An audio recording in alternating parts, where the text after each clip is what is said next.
Durante muitos anos, ir à padaria era uma expressão que a gente só usava quando precisava comprar pão, né?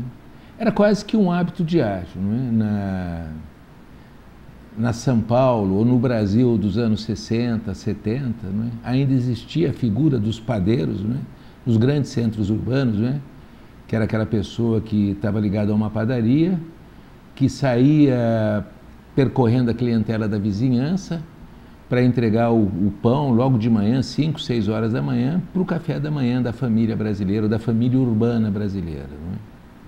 Não é? E de vez em quando, no final da tarde, a dona de casa dava uma passadinha na padaria, ou pedia para a sua empregada doméstica dar um pulinho até a padaria para comprar o pão do lanche do final da tarde. Ou seja, se ia à padaria excepcionalmente, fundamentalmente para comprar pão, leite, eventualmente frios, e eventualmente um docinho, né? Um sonho, uma bomba, coisas desse tipo, né? Mas esse é um outro mundo, é um outro país, é uma outra realidade, né? As cidades foram se adensando, né? As padarias, principalmente aquelas localizadas nos bairros principais de cada cidade, foram ganhando uma importância extraordinária, foram ampliando seus serviços, foram diversificando seus serviços, à medida que a sociedade de serviços também foi crescendo, que as empresas de prestação de serviços foram se instalando nos bairros que até então eram só bairros residencial, a padaria foi se reinventando, definindo novas funções e atividades, e hoje existem muitas padarias que praticamente funcionam das 4, 5 da manhã até 11 horas, meia-noite. Padarias que servem almoço, padarias que servem jantar, padarias que têm um serviço de sopa durante o inverno, não é? Ou seja, a presença da padaria hoje se tornou uma atividade muito mais frequente e permanente dentro da vida dos cidadãos das grandes metrópoles do nosso país, não é? E para vocês terem uma ideia de como é isso importante, a indústria foi se organizando também para cada vez mais atender ou aproveitar ou pegar carona no fluxo que aumentou das pessoas indo à padaria e colocando outros produtos para vender nas padarias, não é? E por outro lado, as padarias foram se modernizando e as novas padarias, elas praticamente são uma grande vitrine. Aquela padaria antiga, não é?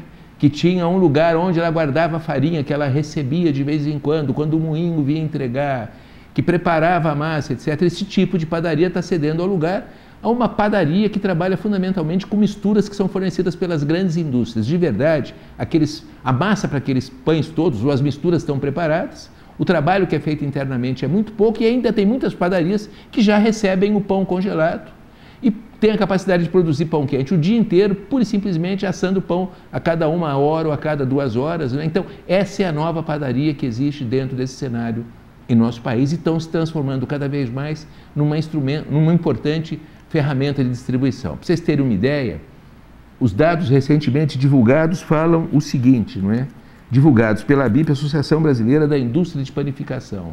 Hoje, no Brasil, são mais de 60 mil padarias, o número estimado é entre 64 e 68 mil padarias, não é? Todo ano, nos últimos anos, o número de padarias vem crescendo a uma base superior a 10%, não é? O faturamento total dessas 64 mil padarias, que foi em 2008 de 44 bilhões, deve estar ultrapassando agora em 2011, 2012, 60 bilhões.